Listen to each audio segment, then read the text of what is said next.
Yep, and I was just gonna say that when we talk about, I was gonna mention, we're on? We're on again. Yeah, quick.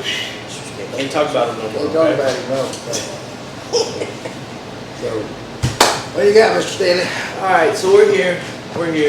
Yeah, we are. And there's been a big trend going around.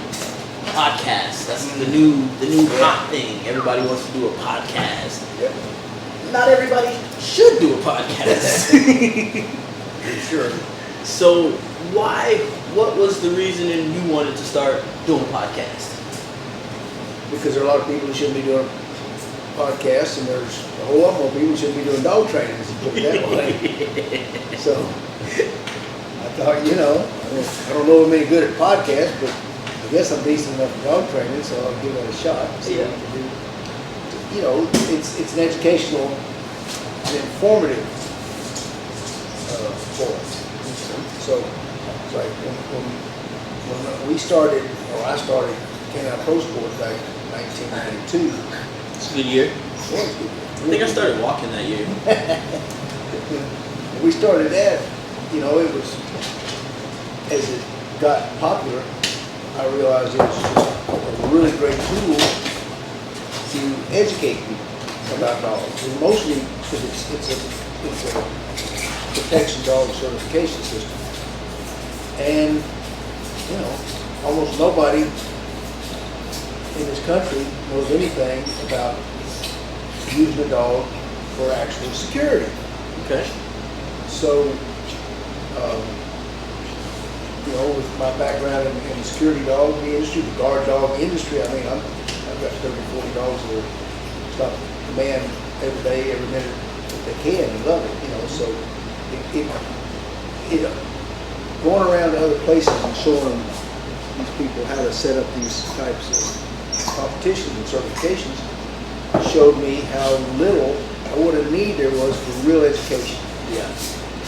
So where did the whole education factor come from? What made you want to start educating people? Was the lack of knowledge that's out there? People would ask me questions, and I'd answer the questions, and they'd say, "Whoa, that was really cool." And I'd say, "Oh, ain't nobody ever said that was cool before. Maybe I ought to keep doing this." Seems like so it's a win-win. Yeah, they thought it was cool. I like being cool. There you go. That's good. So, and then, of course, I was in the pet industry working for major dog food companies, and we're going to pet stores. We're going especially to the dog shows and all the competitions. And so, as I got out of that industry and went just to doing the guard dogs and full-time nothing but dogs, I'm doing more John Q. Public now, and I realize that the same problem exists for the average dog owner, the average pet owner.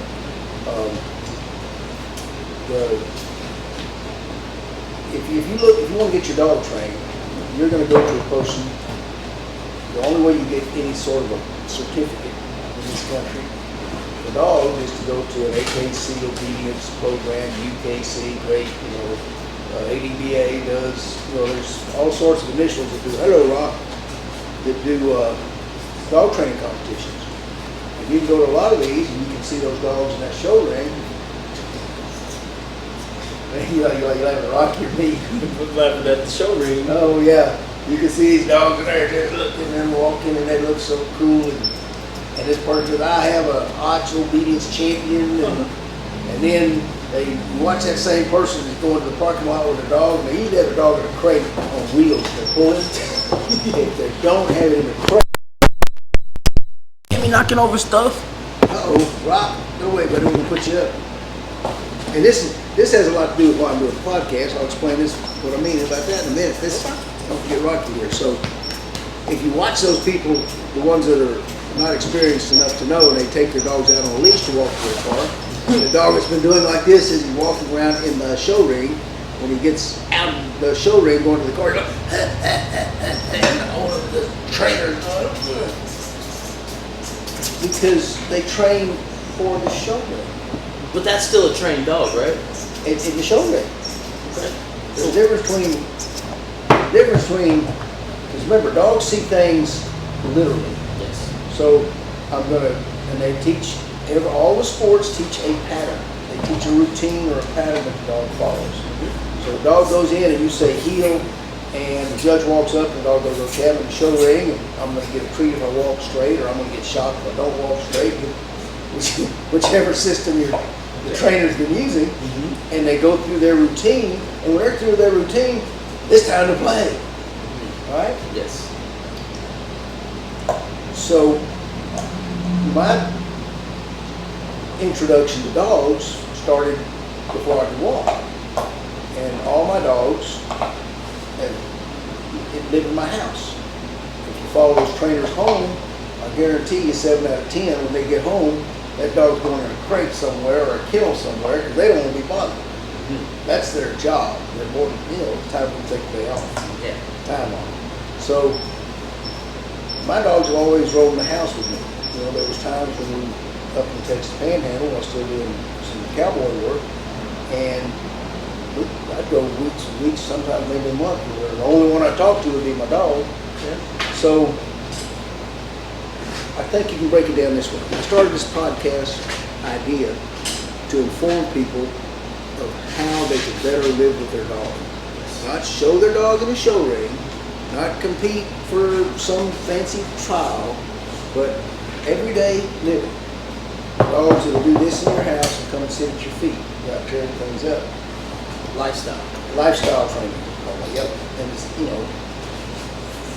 it's how you know well, that's how I train the customers' dogs that come here. Yes, sir. That's why Rocky's out just kicking back with the rest of us. Because when he goes home, he's going to be well behaved just like this, even if he's got a ball in the house. So that's the main reason we started the podcast, is for education. So there's a couple different categories, I guess. There's an average pet owner, there's a sport dog owner, and then I guess we're adding another one, a lifestyle dog owner. Right, should be. Let's break those down into a little bit more, I guess, detail. For the average pet owner, what are some would be very important things that they should be doing with their dog? The most important thing on any dog is, of course, first socialization. The second thing, the most important thing they do for a dog is learn how to communicate. And it's not that difficult, but it's rather simple and we overlook it. It's too simple. It's too simple. Oh yeah, trust me. We got some videos where it wasn't very simple, and Butch goes, "Hey, try this," and it becomes very simple. Yeah. So that's the main thing, and I think the next biggest thing is this very old-fashioned mindset that dogs are like some little Robotron, and they don't have feelings, they don't think or reason, You treat a dog like you would your 10-year-old kid, communicate with them the same way, and they'll pick it up and go for it. It's just we don't know how to communicate. So that's the next thing you should do. That's another reason from the podcast. If people have questions about the problem they're having with the dog, all they got to do is Ask. ask, and we shall answer. Yeah. You're always on the phone. Yeah. Okay.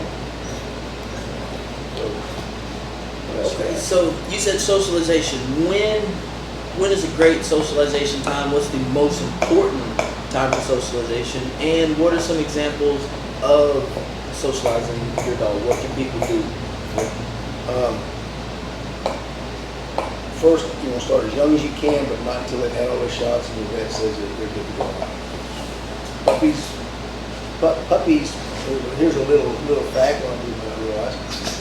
Puppies have no immune system when they quit nursing. While they're nursing, what they call colostrum in mom's milk works to give the puppies the same immunity the mama dog has, so she's had all the shots and everything. And they're the same as having had all of their shots. Okay. But when you wean them, their immune system's got to kick in. And that's why it takes more than one set of shots. You give them the first set of shots, that starts things humming, you give them the second set, they're jigging along a little bit better, and then or maybe perfect. But for insurance, they usually come back a lot of times with the third set. So you're not going to get your pup out in the world where you can be exposed to a disease until they've had all the shots. Yes, sir. As soon as that's happened, get them out there. Get them out there. And here's simple things. Go to a kid's soccer game, whether you got any kids or not. Just go to a ball game, go wherever there's a bunch of kids screaming, noisy, and yelling. Yes, sir. Reassure the dog if they get nervous and back them up. Don't push them, don't force them. A simple thing you can do on an everyday basis, day-to-day basis, is at Walmart. They've got a very nice dog tolerant policy, as does Home Depot, Lowe's. You can go to these stores, and like in Walmart, they have a place where they have their baskets, and it's an indoor, I guess called a foyer area. You have a bench in it. You can walk in there and sit down in bad weather, and as you have done, right, Stan? And people can go walking back and forth, going in and out, and they're all going, Oh, look at the puppy, it's so cute. Yep. So this, I don't want people petting my dog. I don't want my dog to be nice to people. oh, That's the next thing, right? People are always going to say, well, I want my dog to be tough. I don't want him to let everybody pet him. So where does that go in for socializing? If I don't want my dog to get petted, I want him to be tough. If I go and let people pet him, he won't be tough, right? you're wrong. If you're, that's a really popular old myth. And again, you know, some of the professional dog trainers are telling everybody that. Yeah. You know, and these people, you know, they know their sport, but come on. You know, the greatest, first off, Somebody's pulling in. what should we do? Let's see. You keep talking, and I'll be right back. Alrighty. Jamil, talk to him, ask him questions. We had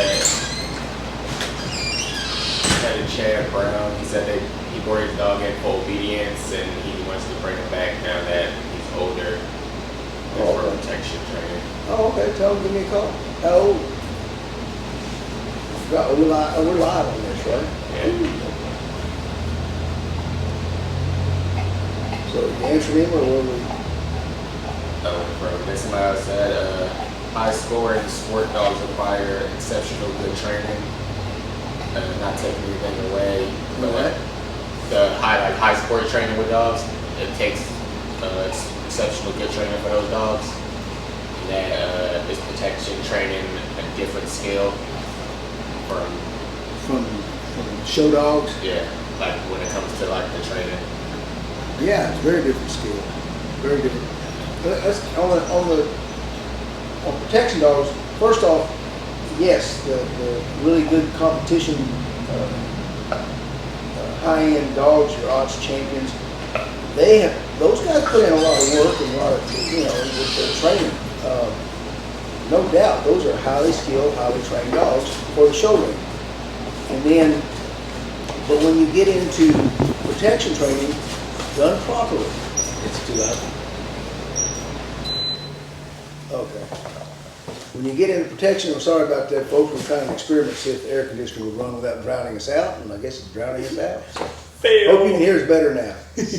So, when you get into proper protection training, you got to remember, when the U.S. military started their Canine Corps in World War II, none of them didn't do a damn thing about training dogs to even bite a biscuit, let alone something else. And so the main form of training, even when I started as a kid, was tie the dog up short, torment and pinch him till he bites something, and then, he's a police dog, he's a military dog, right? So then, as we learned, when in 72, I believe it was 1972, when the sheriff in Alabama had seen the Benson Schützen trials in Germany, and he thought, hey, that's the way police dogs ought to work, under control, because at that time you just had a bunch of vicious dogs. And so he brought them over, it took off, and then we started understanding the science, for instance, of drives. how to use the 2 drives, and when I say there's 2 drives, play and defense, the only 2 drives that there are in dog training, to teach the dogs to train. So now, like this little mixed bulldog here, he's in here for protection training. And people ask me if I can, I'm protection training Jack Russell Terriers. I've got Springers, Airedales, and every couple of years we'll get a dog that we can't train. But it's a lot of psychology, and there's a lot of, again, this is where it's different. I don't train Shih Tzu. I don't train ring sport. I train dogs. And so since I know how to get into that dog's head, I know how we can get, any dog can bite, so why can't any dog be a security dog? It never made sense to me. People always told me I needed to get a Shepherd or a Malinois, and Rocco's pretty fancy. Pretty fancy. According to TV people, it's real fancy. So they like it. Yeah, so there's my take on protection training. Is a very specific, proper protection training. It's a very specific skill that takes a lot of knowledge about dogs, not about the sport you're competing in. That's the big difference. So, you have more of them questions there, Jamil? Not yet. Okay. Somebody said it sounds much better. Thank you. Oh. Sorry about that, guys. You're welcome. We're trying to figure it all out. Thanks for telling us. I didn't know anybody was listening here on Saturday afternoon, so we just decided we'd do this. And as usual, we don't prepare for squat. We just jump in and do it. We try. We try. Yeah. Where we at time-wise, Jamil? That lady's there to look at puppies. So, yeah. She said she called you. Yeah. She already back there, or what you do? I just told her wait 5-10 minutes. We were wrapping up the podcast. 16 minutes. Huh? 16 minutes. Okay, that's good time.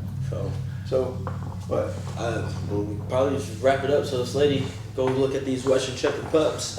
If you're interested in the Western Shepherd, there's like 4 or 5 videos on the YouTube channel. Just type in what is a Western Shepherd and they'll pop up. Email Butch, call Butch. You can call me. I'll say everything that Butch will tell you. My tape recorder. Other than that, if you guys have any questions, any comments, or anything you want us to talk about, discuss, feel free to reach out, let us know. And if you say the stuff that comes out of his mouth are bullshit, I will find a picture of 1992 when he was a little bit skinnier, had a little bit color in his hair, and prove you wrong. So, thanks, Dan. Appreciate that. So, hey, send us your questions. We want to keep this podcast going only if they're serving a purpose and people that love their dogs can learn more about their dogs. That's why we're here, right, Stan? yes, sir. But for the moment, we're no longer here. We're going out there to see some puppies. See you later, folks. All right.